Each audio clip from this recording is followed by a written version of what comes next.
And the main stories tonight. In the Gulf, the land war hasn't started yet. There's a lot of sand in the desert. One British commander wears stripy socks. The Queen is very rich. A blind date couple are getting married. And then the credits. Oh, and by the way, a major world event in South Africa which will have colossal repercussions for civil rights and the world economy, if we've got time for it.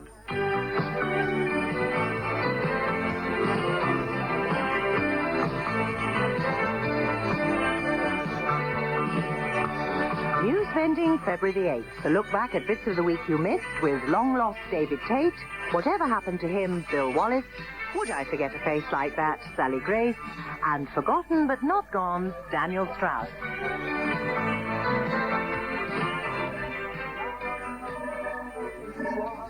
And as our boys fight on with the rest of the Gulf struggle, our week-ending teams struggle on with the fight to find the rest of the news. Bravely negotiating the uncharted regions of Reuters, our gallant crew proved they're a match for any attack of saturation coverage. Keep it up, boys. Afghanistan, the land the world forgot. Ignore the earth-shattering tale of a poor country left to fend for itself, unhindered by press attention. Disregard the disaster that failed to move the media's Richter scale of curiosity. Barely give a cursory glance to the mountains of neglect on the epicenter of disinterest. Afghanistan, the land the times forgot and the sun passed over. A world lost somewhere between the sport and the classified section. It's got indifference, it's got inattention, but it hasn't got in the news. Afghanistan, the land the world forgot, from the makers of Infamine et Infamine and Whatever Happened to Baby Doc Duvalier. Look at me, I'm a wonderful shippy-dippy-da-da. Ah, Adrian, delighted I am to see you on this wonderful, momentous day. Sorry, wrong room. I was looking for that sourpuss de Klerk. How dare you, Block, you slimy little toad-egg. Blimey, it was you all along. Well, what's so momentous about it? Plenty. There's some good news and some bad news. I've just decided to repeal the Land Act, the Group Areas Act, and the Population Registration And Act. the good news? It was the good news, Twit. The bad news is that the EC have voted not to lift most of the sanctions until my reforms are actually on the statute books. There. See what happens when too many people have the right to vote? Oh, thanks a bundle, Block. I knew I could count on you for a hearty slap on the back. With respect, sir, I am the law and order minister. I'm more used to doing that to the Kafirs. Anyway, no need to panic.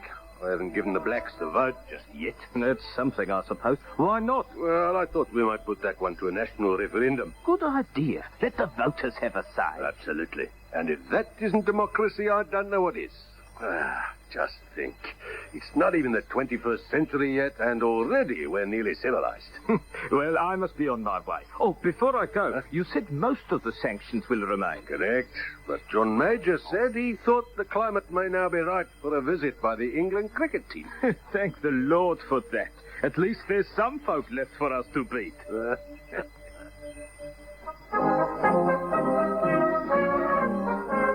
And so Scotland bids farewell to its last American submarine. It's 30 years now since Yankee sailors first upped periscopes here in the windswept Kyle of Minogue.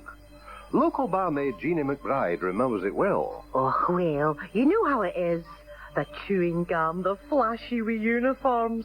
I always go for a man in a hunter-killer submarine with multiple warhead strike capacity. But for many on the Scottish left, the U.S. presence was something to be resisted. After 3, forward, at 2, at 3, we're doomed, doomed, I tell you. Today, it's a different story. The Americans are going, and behind them they leave a landscape dotted with mementos of the military. Over there, the now deserted monument to Colonel Saunders, and beyond that, the triumphal arches of the Clan MacDonald. With them, they take more than just a few happy memories.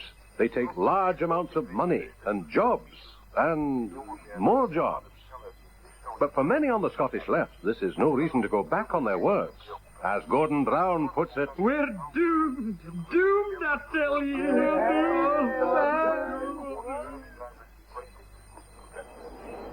Here is a special announcement. British Rail regret that due to adverse weather conditions, the following trains have been cancelled. It's always the same, isn't it? British Rail, never prepared. The first bit of snow and they... You mean unprepared?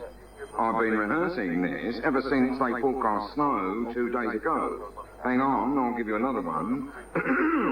Due to sparrows breeding heavily on the line in the Rains Park area. Excuse me, would you mind answering a few questions? I have never been a member of the Free Lithuania movement. In fact, I didn't even know there was one till you asked me, Hans. Not that sort of question. This is an opinion poll. Do you know what that means? It means you're trying to sell me something. Like what, for example? This is Vilnius, remember? Fair point. Oh, what do I have to do? Well, look at the picture of the man on this card.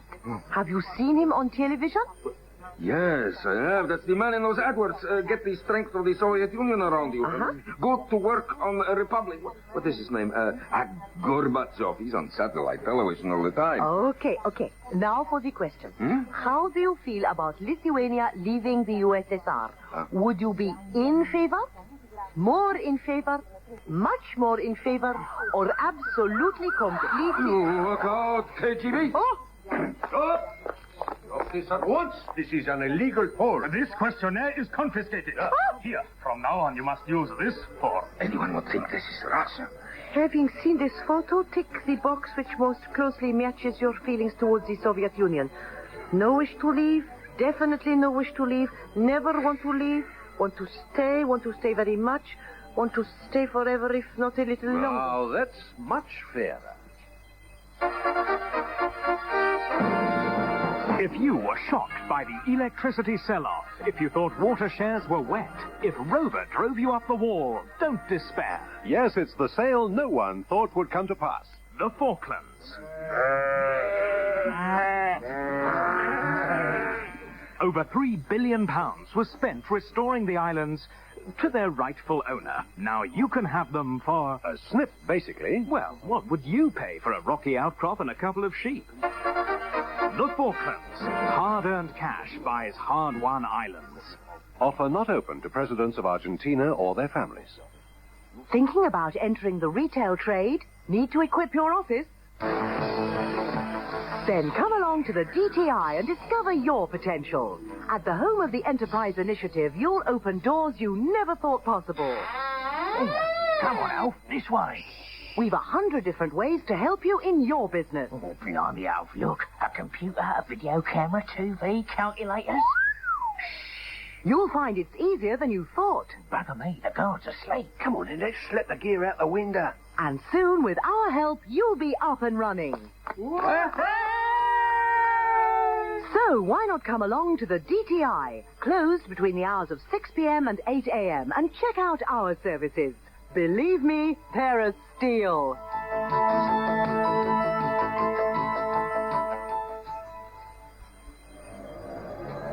This microphone has been set up in an average high street.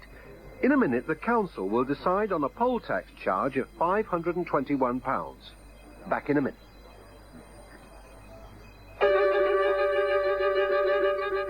Cages save lives.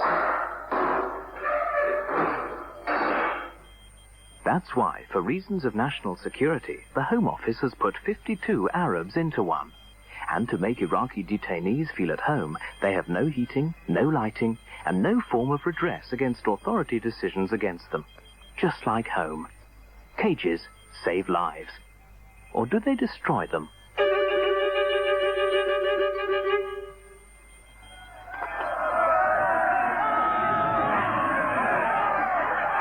Isn't it amazing the fuss some people will make over having to make some contribution to the local council?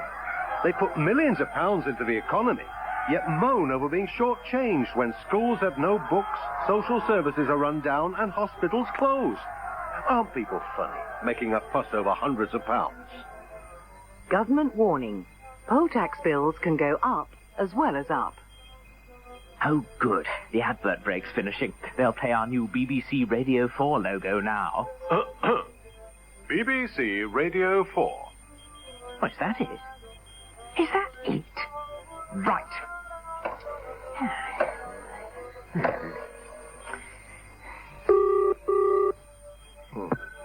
Hello, Primer and Smooth?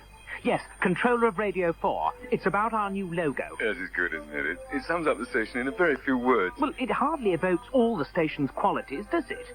I mean, for example, well, where's the comedy? Well, we could change it if you like. I've got it. How about Ha Ha Ha Radio 4? And then what about the arts and features? And our news and current affairs coverage should be emphasized.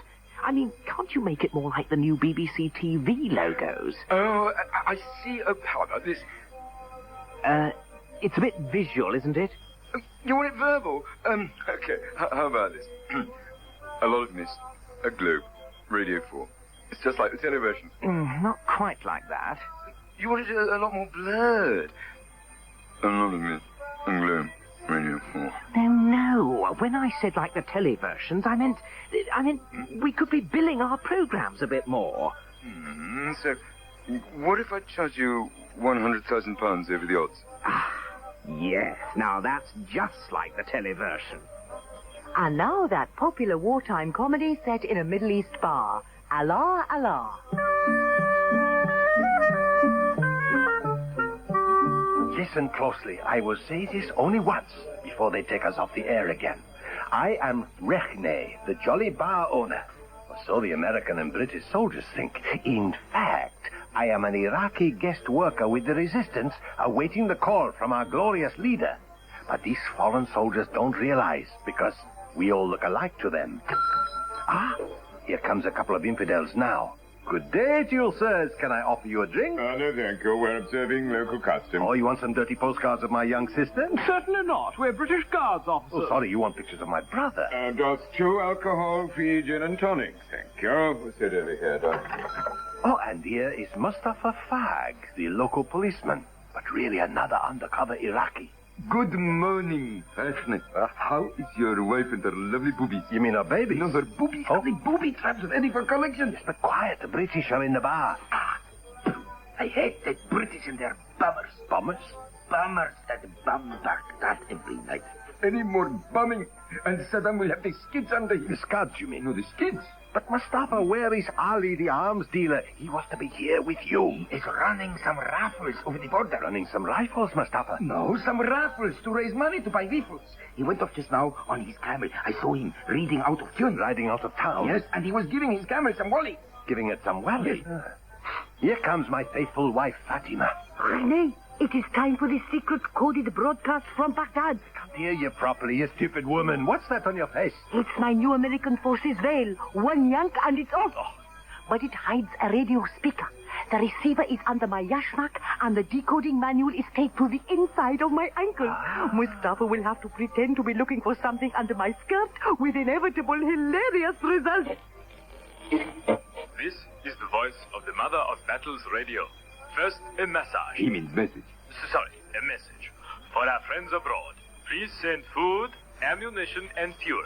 I repeat, food, ammunition, and fuel. Quick, Mustafa, what does that mean? Hang on, I'm having trouble with the duck down here. The dark down there. Yes, it's one of those cryptic jobs. Here it is, big problems for dictator, 6 letters, D something, F something, AP. Defeat? That can't be right. And now, back to the music. And what is that supposed to mean? Tornadoes by the sound of it. Tune in next week when Rechne and friends find they've been taken off the air to join Baghdad's army. It's Carstairs, isn't it? Yes, Sir Gerald. Jolly good, jolly good. Welcome to the Home Office. Now, for your first job, I put you in charge of deportation. It's pretty simple, actually, you see. With the Gulf War and everything, we can deport pretty much anybody we like. But what's the point of deporting people we like? Oh, that's a good point. Yes, very good point. That's the sort of incisive thinking that has made the Home Office what it is today, Carstairs. Actually, when one says one is getting rid of who one likes, one is really saying one's getting rid of who one doesn't like. What sort of people don't we like, Sir Gerald? Foreigners, mostly. This is the Home Office, after all. We serve deportation notices on half a dozen the other week, as a matter of fact. But aren't they appealing? Not to me, they're not. No. We just say they're a danger to national security and hold them into Pentonville until we can put them on a flight to Ouagadougou or somewhere. Who are they? I don't know, Russians, Romanians, that sort of thing, What about Iraqis? Yes, that's a good idea. They can go home, too. That's an excellent idea. Look, let me get this straight. Right. We're rounding up people with a perfect perfectly legitimate reason to be here, banging them into prison and deporting them, just because they happen to be foreign. Absolutely. Got it in one fine brain, young Carstairs. You'll go far. The Foreign Office will go mad. Absolutely. Got it in one fine brain, young Carstairs. You'll go far. Hello. You're new here. What are you in for? Diabetes, I think. Really? I didn't know rabbits have diabetes. We don't, but humans do. It's dangerous to them, so I'm going to help them with their experiments. What are you in for? Shampoo and mascara. Humans have those as well. Oh, are they dangerous? To animals, yes. Like air freshener, that's bad for guinea pigs. Deodorant, the mice are on that. Or rather, it's on them, under those plasters. Keep it quiet, you two. Some of us are trying to get some sleep. Who is that? Oh, just the dog. There's been no living with him since he gave up the fag. Oh. Of course, they're trying other ways of giving him cancer. So, we're all here for vivisection? Helping the advance of human knowledge, I think they call it. Mind you, I don't remember volunteering. I was just taking a late-night prowl when they grabbed me. Well, I'm sure they know what they're doing. Although I did hear that Professor Feldberg's not got all his faculties. Neither would you have after he finished with you. Still, they have to make sacrifices for science. Pity they have to be us. Don't worry about Feldberg. He's retired. Having an incontinent doze at home now, I expect. He's finished his life's work? On our lives. Yes, they've hustled him away to end his days peacefully. Fair enough. A lifetime experimenting on animals must take something out of a human. If you think that The Exorcist or The Omen were the ultimate in possession movies, think again. Now, at last, comes the ultimate nightmare. An innocent family moves into an old house only to discover that things are not what they seem. An unseen evil force also inhabits their home. Eventually they are driven out, but their lives are changed forever. You'll never sleep again after you've seen Building Society 2, The Repossession. Coming soon to your own home. Ah, Mrs. Brown. Good morning, Dr. Clark. Oh. Don't worry, Mrs. Brown. Dr. Clark isn't here anymore. I'm Dr. Waldegrave. Oh, well, I don't want to be any trouble. I just came to see why I wasn't getting any treatment anymore. First things first, my dear. Now, just relax while I test your reflexes. All right. Good. We can cure you, but we aren't going to because it's too expensive. Hard luck. Oh, dear. Never mind, I quite understand. Excellent response. Very good. Just what I wanted to hear. But my medication, Doctor. Yes, well, there were doubts as to the efficacy of such a treatment, so we withdrew it. What was wrong with you? I had a broken leg. Ah.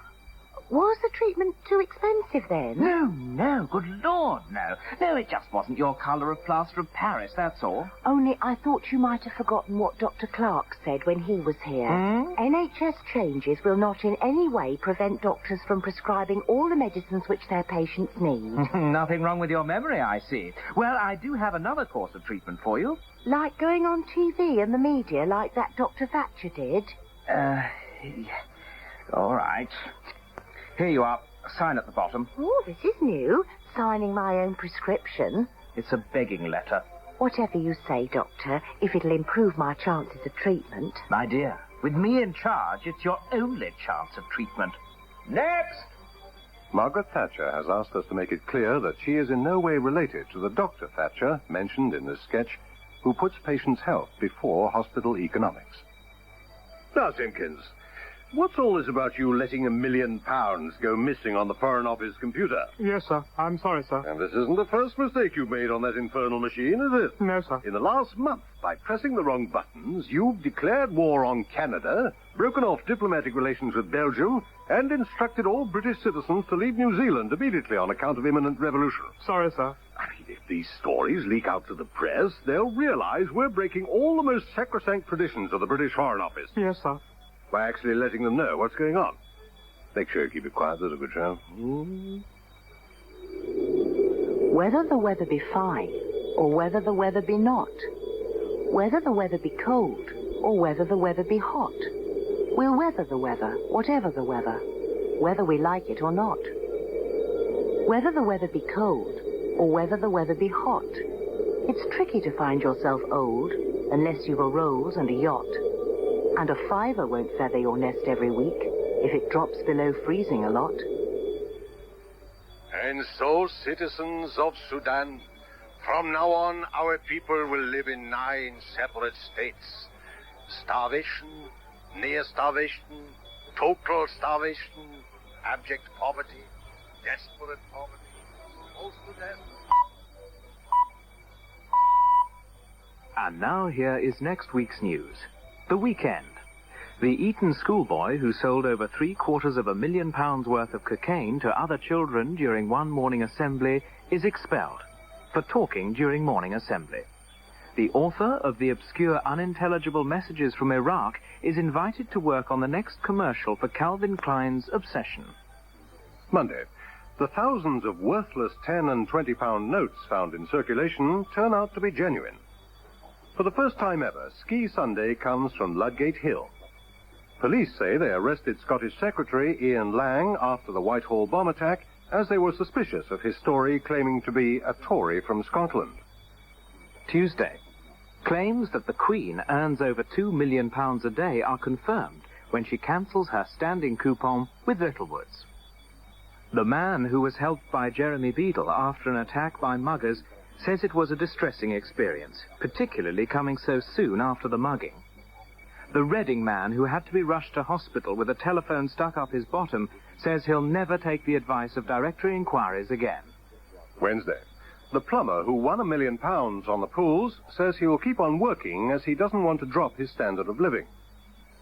The winner of a Barbie doll look-alike competition is disqualified after judges discover that she is anatomically correct. Thursday.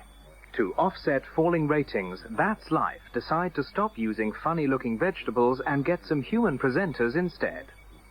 The postman, who has retained his haggis-hurling title for the 4th year running, puts it down to plenty of practice with customers' parcels.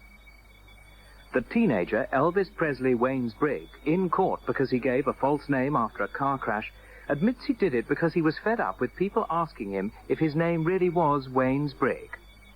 Friday.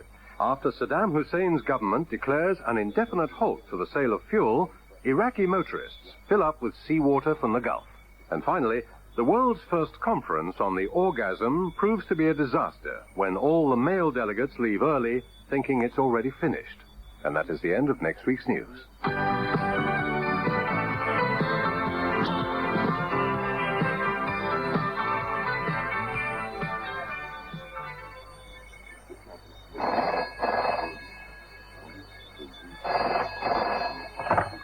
Hello, Victimised Muslims Helpline. How can we help you? You've been a victim of unprovoked attacks. Oh, dear. And your family and friends no longer feel safe to walk the streets, getting things thrown at them all the time. And your neighbours are banging away all night, keeping you awake. Oh, I say. So you've had to send your wife and children abroad for their own safety. Well, all I can suggest is that you think twice before you invade Kuwait next time, President Saddam. This is Radio 4 Longwave.